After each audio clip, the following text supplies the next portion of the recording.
Egunon, buenos días a todos.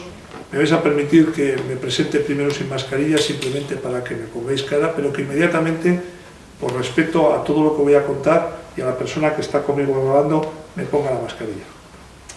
Me llamo Adolfo López de Munain, soy neurólogo, soy jefe de servicio del Hospital Donostia de San Sebastián y director del área de investigación de neurociencias del Instituto Biodonostia, que es donde nos encontramos en este momento.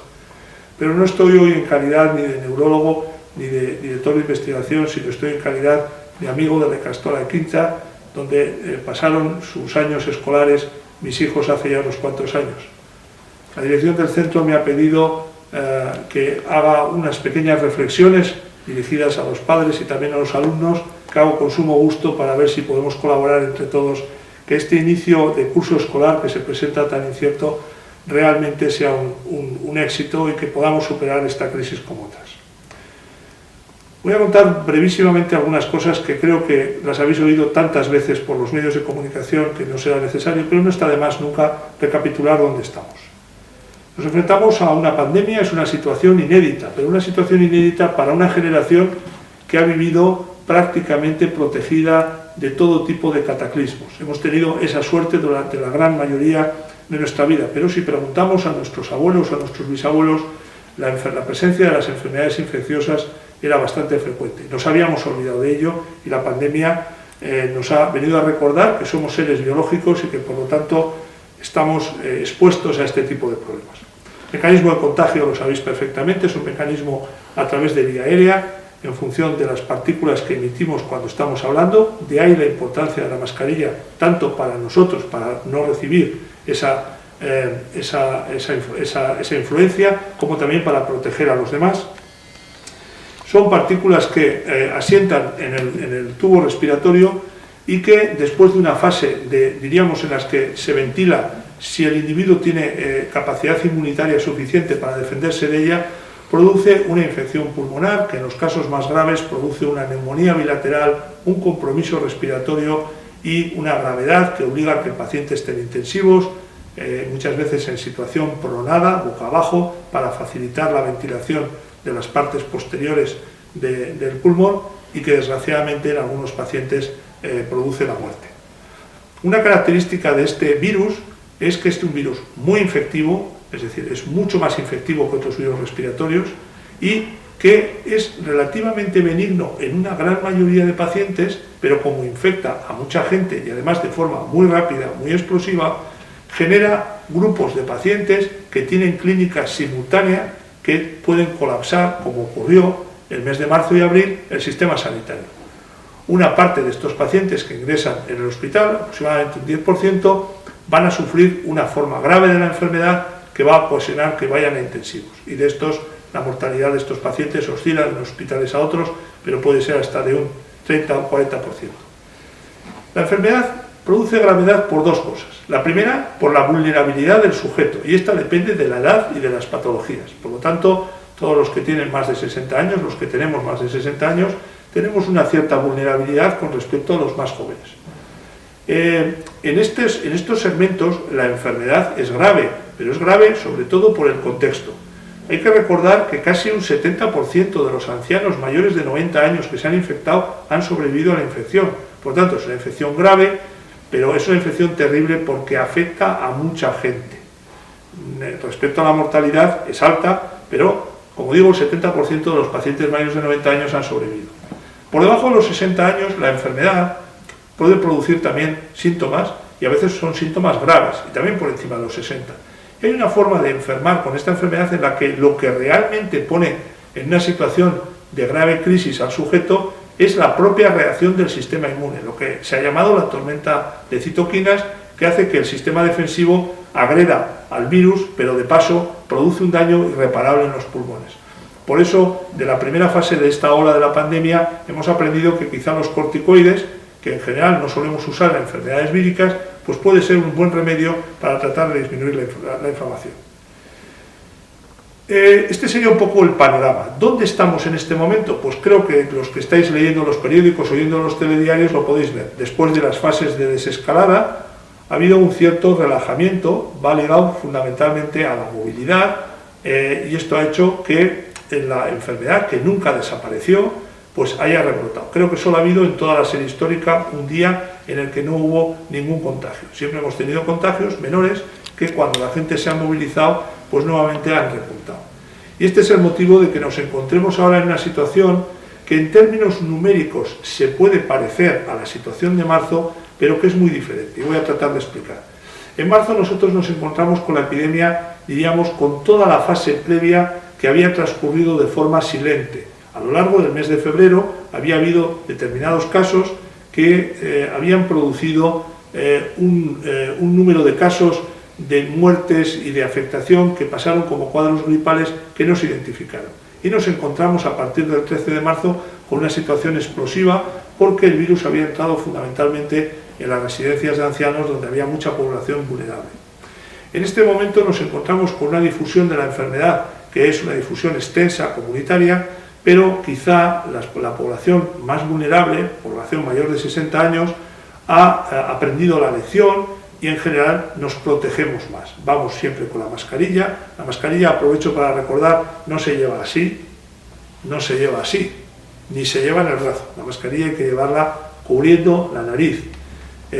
Por lo tanto, en este momento la situación es una situación numéricamente parecida, pero diríamos, los grupos de edad más afectados son grupos que están relativamente protegidos. Desconocemos cuál es la prevalencia, es decir, la presencia del virus activo en los segmentos de edad que van a entrar en clase dentro de unos días. Por datos indirectos podemos decir que estos segmentos de edad están también infectados, se pueden infectar, es muy raro que desarrollen síntomas, la mayoría van a ser asintomáticos y probablemente también hay algunos datos que sugieren que su contagiosidad es menor. Esto hay que tomarlo con cierta cautela porque todavía desconocemos muchas cosas, pero no parece que el contagio de los niños no son más contagiadores que las personas adultas. Dentro de las personas adultas también hay personas que han sido muy contagiadoras dependiendo de su actividad social y personas menos contagiadoras, y esto depende de la carga viral, de la cantidad de virus con la que una persona transmite a los demás. Esta es un poco la situación de partida. Entonces dices, ¿cómo vamos a abordar esta situación ahora? Bueno, sabéis que en las últimas semanas, con una notable presión por parte del sector educativo, se ha pedido reiteradamente a los diferentes gobiernos reglas claras. Y al final estas reglas han aparecido y son reglas un poco generales. Realmente nadie sabe muy bien cómo van a transcurrir las cosas. Por lo tanto, yo lo que voy a tratar de contaros son cosas que vienen derivadas del conocimiento que tenemos de la pandemia y algunas del sentido común. La primera es que la experiencia anterior nos enseñó que la educación no es lo mismo que la instrucción y que la educación online, habiéndose hecho un progreso muy notable por parte del sector educativo, no siempre llega a cubrir todas las necesidades de algo que es mucho más extenso que la instrucción, que es la educación. Los niños, los jóvenes necesitan socializar, necesitan estar en contacto con sus compañeros para completar todo lo que queremos del proceso educativo. La segunda cuestión inherente a esto es que, tal como están organizadas las cosas, la educación también tiene un elemento importante en la conciliación. Están organizadas las jornadas tanto educativas como la organización general de las casas, contando con que la educación es presencial. Por lo tanto, creo que hay un acuerdo generalizado entre el sector educativo y también entre los padres de que deberíamos de intentar que esta vuelta a las aulas sea una vuelta a las aulas presencial y que sea exitosa. Y la tercera característica es que sea una vuelta segura. Aparte de las medidas que ya os van a informar en la Icastola de cómo se van a hacer los circuitos, cómo se van a proteger, yo creo que es importante que tengáis una idea clara del concepto de la burbuja. El concepto de burbuja, que han experimentado otros países con más éxito que el nuestro, es un concepto en el que ocurre como en todas las enfermedades infecciosas. Las personas que están dentro de ese núcleo de relación, la burbuja no es un concepto físico, es un concepto, diríamos, teórico, significa que esas personas tienen un mundo relacional limitado, dentro del cual se manejan sin grandes medidas de protección. Eso no quiere decir no mascarilla, pero sin grandes medidas de protección, más allá de las básicas y conocidas, que son mascarilla, lavado de manos y distancia, pero de alguna forma la protección se la da el hecho de que ese grupo humano se relaciona poco con personas externas. ¿Esto quiere decir que no se van a celebrar celebraciones familiares? Quiere decir que hay que valorar y ponderar qué tipo de reuniones familiares o de otro tipo se van a hacer.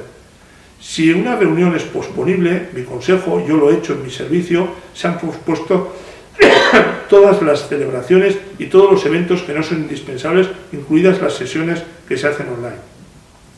Y cuando llega alguien a ese grupo, una visita, un primo, un familiar, bueno, lo que uno tiene que hacer es activar las barreras de protección de ese grupo burbuja. Es decir, tenemos que incrementar nuestra protección y quizá ponernos la mascarilla en casa, que no nos la pondríamos en ese momento si las personas que están en casa son los convivientes. Un mensaje muy claro de esta epidemia es que la seguridad de todos depende de la conducta responsable y solidaria de cada uno de nosotros. No sirve de nada la protección de 30 individuos si el número 31 tiene una conducta irresponsable.